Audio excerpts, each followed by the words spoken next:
श्रीमद् भगवद गीता कर्म योग। दोस्तों, आप सभी से निवेदन है, कृपया कहानी को लाइक और सब्सक्राइब जरूर करें। आप सभी को धन्यवाद और प्रणाम।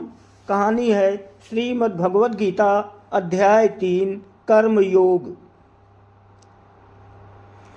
अर्जुन बोले, हे जनार्दन, यदि आप कर्मों की अपेक्षा ज्ञान को श्रेष्ठ मानते हैं तो फिर हे केशव, मुझे भयंकर कर्म में क्यों लगाते हैं। आप मिले हुए से वचनों से मानो मेरी बुद्धि को मोहित कर रहे हैं। इसलिए उस एक बात को निश्चित करके कहिए जिससे मैं कल्याण को प्राप्त हो जाऊं। ये 1 से 2 श्लोक, पहला और दूसरे श्लोक का अर्थ था। श्री भगवान बोले, हे निष्पाप, इस लोक में 2 प्रकार की निष्ठा मेरे द्वारा पहले कही गई है। उनमें से सांख्य योगियों की निष्ठा तो ज्ञान योग से होती है और योगियों की निष्ठा कर्म योग से होती है। मनुष्य ना तो कर्मों का आरंभ किए बिना निष्कर्मणता को प्राप्त होता है और योग निष्ठा को प्राप्त होता है, और न केवल कर्मों का स्वरूप से त्याग करने से सिद्धि को। सांख्य निष्ठा को ही प्राप्त होता है। निस्संदेह कोई भी मनुष्य किसी भी काल में क्षण मात्र भी बिना कर्म किए नहीं रहता। कर्म तो करना ही पड़ता है, क्योंकि सारा मनुष्य समुदाय प्रकृति जनित गुणों द्वारा परवश हुआ कर्म करने के लिए बाध्य किया जाता है।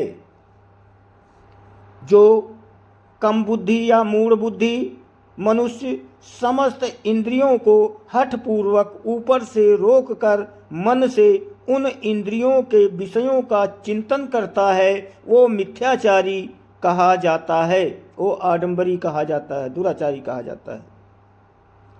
किंतु हे अर्जुन, जो पुरुष मन से इंद्रियों को वश में करके अनासक्त हुआ 10 इंद्रियों द्वारा कर्म योग का आचरण करता है, वही श्रेष्ठ है। तू शास्त्र विहित कर्तव्य कर्म कर, क्योंकि कर्म न करने की अपेक्षा कर्म करना श्रेष्ठ है, तथा कर्म न करने से तेरा शरीर निर्वाह भी नहीं सिद्ध होगा। यज्ञ के निमित्त किए जाने वाले कर्मों से अतिरिक्त दूसरे कर्मों में लगा हुआ ही ये मनुष्य समुदाय कर्मों से बंधता है। इसलिए हे अर्जुन, तू आसक्ति से रहित होकर उस यज्ञ के निमित्त ही भली भांति कर्तव्य कर्म कर। ये 3 से 9वें श्लोक तक का अर्थ था। आगे कहते हैं, प्रजापति ब्रह्मा ने कल्प के आदि में, कल्प कहते हैं ब्रह्मा जी के एक दिन को, ये आदि में यज्ञ सहित प्रजाओं को रचकर उनसे कहा कि तुम लोग इस यज्ञ के द्वारा वृद्धि को प्राप्त हो, और ये यज्ञ तुम लोगों को इच्छित भोग प्रदान करने वाला होवे। तुम लोग इस यज्ञ के द्वारा देवताओं को उन्नत करो और वो देवता तुम लोगों को उन्नत करें। इस प्रकार निस्वार्थ भाव से एक दूसरे को उन्नत करते हुए तुम लोग परम कल्याण को प्राप्त हो जाओगे।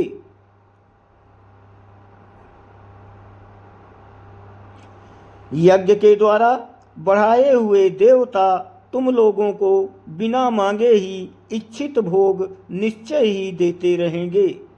इस प्रकार उन देवताओं के द्वारा दिए हुए भोगों को जो पुरुष उनको बिना दिए स्वयं भोगता है, वो चोर ही है। यज्ञ से बचे हुए अन्न को खाने वाले श्रेष्ठ पुरुष सब पापों से मुक्त हो जाते हैं, और जो पापी लोग अपना शरीर पोषण करने के लिए ही अन्न पकाते हैं, वो तो पाप को ही खाते हैं। संपूर्ण प्राणी अन्न से उत्पन्न होते हैं। अन्न की उत्पत्ति वृष्टि यानी बारिश से होती है। वृष्टि यानी बारिश यज्ञ से होती है और यज्ञ विहित कर्मों से उत्पन्न होने वाला है। कर्म समुदाय को तू वेद से उत्पन्न और वेद को अविनाशी परमात्मा से उत्पन्न हुआ जान। इससे सिद्ध होता है कि सर्वव्यापी परम अक्षर परमात्मा सदा ही यज्ञ में प्रतिष्ठित है।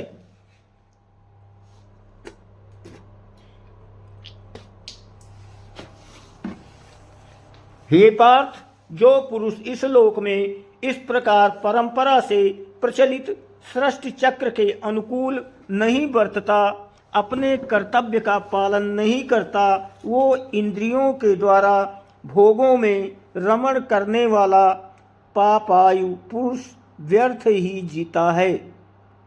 परंतु जो मनुष्य आत्मा में ही रमण करने वाला है और आत्मा में ही तृप्त तथा आत्मा में ही संतुष्ट हो, उसके लिए कोई कर्तव्य कर्म नहीं है। उस महापुरुष का इस विश्व में ना तो कर्म करने से कोई प्रयोजन रहता है और ना कर्मों के ना करने से ही कोई प्रयोजन रहता है, तथा संपूर्ण प्राणियों में भी इसका किंचित मात्र भी स्वार्थ का संबंध नहीं रहता। इसलिए तू आसक्ति से रहित होकर सदा कर्तव्य कर्म को भली भांति करता रह, क्योंकि आसक्ति से रहित होकर कर्म करता हुआ मनुष्य परमात्मा को प्राप्त हो जाता है। ये 10 से 19वें श्लोक तक का अर्थ है अध्याय 3 कर्मयोग का। जनक आदि ज्ञानी जन भी आसक्ति रहित कर्म द्वारा ही परम सिद्धि को प्राप्त हुए थे। इसलिए तथा लोक संग्रह को देखते हुए भी तू कर्म करने को ही योग्य है। श्रेष्ठ पुरुष जो जो आचरण करता है, अन्य पुरुष भी वैसा ही आचरण करते हैं। वो जो कुछ प्रमाण कर देता है, समस्त मनुष्य समुदाय उसी के अनुसार वर्तने लग जाता है। हे अर्जुन, मुझे इन तीनों लोकों में ना तो कुछ कर्तव्य है और ना कोई भी प्राप्त करने योग्य वस्तु अप्राप्त है, तो भी मैं कर्म में ही वर्तता हूँ। क्योंकि हे पार्थ, यदि कदाचित मैं सावधान होकर कर्मों में ना बरतूं तो बड़ी हानि हो जाए, क्योंकि मनुष्य मात्र सब प्रकार से मेरे ही मार्ग का अनुसरण करते हैं। इसलिए यदि मैं कर्म ना करूं तो ये सब मनुष्य नष्ट भ्रष्ट हो जाएं और मैं संकर्ता का करने वाला हूँ तथा इस समस्त प्रजा को नष्ट करने वाला बनूंगा। हे भारत, कर्म में आसक्त हुए अज्ञानी जन जिस प्रकार कर्म करते हैं, आसक्ति रहित मनुष्य भी लोक संग्रह करना चाहता हुआ उसी प्रकार कर्म करें। परमात्मा के स्वरूप में अटल स्थित हुए ज्ञानी पुरुष को चाहिए कि वो शास्त्र विहित कर्मों में आसक्ति वाले अज्ञानियों की बुद्धि में भ्रम, कर्मों में अश्रद्धा उत्पन्न ना करे, किंतु स्वयं शास्त्र विहित समस्त कर्म भली भांति करता हुआ उनसे भी वैसे ही करवाए।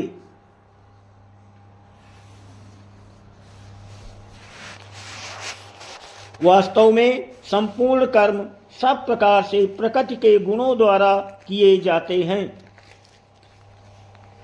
तो भी जिसका अंतःकरण अहंकार से मोहित हो रहा है, ऐसा अज्ञानी मैं करता हूँ ऐसा मानता है। परंतु हे महाबाहो, गुण विभाग और कर्म विभाग के तत्व को भली भांति जानने वाला ज्ञान योगी संपूर्ण गुण ही गुणों में बरत रहे हैं, ऐसा समझकर उनमें आसक्त नहीं होता। प्रकृति के गुणों से अत्यंत मोहित हुए मनुष्य गुणों में और कर्मों में आसक्त रहते हैं। उन पूर्णतया न समझने वाले मंद बुद्धि अज्ञानियों को पूर्णतया जानने वाला ज्ञान योगी विचलित ना करे।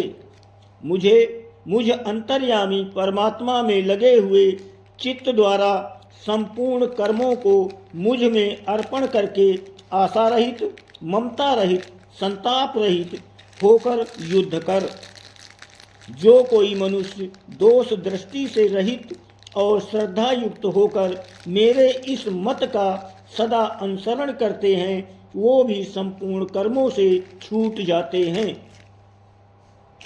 परंतु जो मनुष्य मुझ में दोषारोपण करते हुए मेरे इस मत के अनुसार नहीं वर्तते, नहीं चलते, उन मूर्खों को तू संपूर्ण ज्ञानों में मोहित और नष्ट हुआ ही समझ। सभी प्राणी अपने स्वभाव के परवश हुए कर्म करते हैं। ज्ञानवान भी अपनी प्रकृति के अनुसार चेष्टा करता है, फिर इसमें किसी का हठ क्या करेगा। प्रत्येक इंद्रिय के भोग में राग और द्वेष छिपे हुए हैं। मनुष्य को उन दोनों के वश में नहीं होना चाहिए, क्योंकि वे दोनों ही इसके कल्याण मार्ग में विघ्न उत्पन्न करने वाले महान शत्रु हैं। अच्छी प्रकार आचरण में लाए हुए दूसरे के धर्म से गुण रहित भी अपना धर्म अति उत्तम है। अपने धर्म में तो मरना भी कल्याणकारक है और दूसरे का धर्म भय को देने वाला है। ये 20वें श्लोक से 35वें श्लोक तक का अर्थ था गीता कर्म योग का। अर्जुन बोले, हे कृष्ण, ये मनुष्य स्वयं न चाहता हुआ भी बलात् लगाए हुए की भांति किससे प्रेरित होकर पाप का आचरण करता है। ये 36वें श्लोक का अर्थ था। श्री भगवान बोले, रजोगुण से उत्पन्न हुआ ये काम ही क्रोध है। ये बहुत खाने वाला और बड़ा पापी है। इसको ही तू इस विषय में बैरी जान। जिस प्रकार धुएं से अग्नि और मैल से दर्पण यानी शीशा ढका रहता है, तथा जिस प्रकार से जेर से गर्भ ढका रहता है, वैसे ही उस काम के द्वारा ये ज्ञान ढका रहता है। और हे अर्जुन, इस अग्नि के समान कभी न पूर्ण होने वाले काम रूप ज्ञानियों के नित्य वैरी के द्वारा मनुष्य का ज्ञान ढका हुआ है। इंद्रियां, मन और बुद्धि ये सब इसके वास स्थान कहे जाते हैं। ये काम इन मन, बुद्धि और इंद्रियों के द्वारा ही ज्ञान को आच्छादित करके जीवात्मा को मोहित करता है। इसलिए अर्जुन, तू पहले इंद्रियों को वश में करके इस ज्ञान और विज्ञान का नाश करने वाले महान पापी काम को अवश्य ही बलपूर्वक मार डाल। इंद्रियों को स्थूल शरीर से पर यानी श्रेष्ठ, बलवान और सूक्ष्म कहते हैं। इन इंद्रियों से पर मन है, मन से भी पर बुद्धि है, और जो बुद्धि से भी अत्यंत पर है वो आत्मा है। इस प्रकार बुद्धि से पर इतना बलवान और अत्यंत श्रेष्ठ आत्मा को जानकर और बुद्धि के द्वारा मन को वश में करके, हे महाबाहो, तू इस काम रूप दुर्जय शत्रु को मार डाल। ये 37वें से आखिरी तक यानी 43वें श्लोक का अर्थ है। फेसबुक देखने वाले सभी भाइयों से अनुरोध है, कहानी को लाइक और फॉलो जरूर करें। धन्यवाद।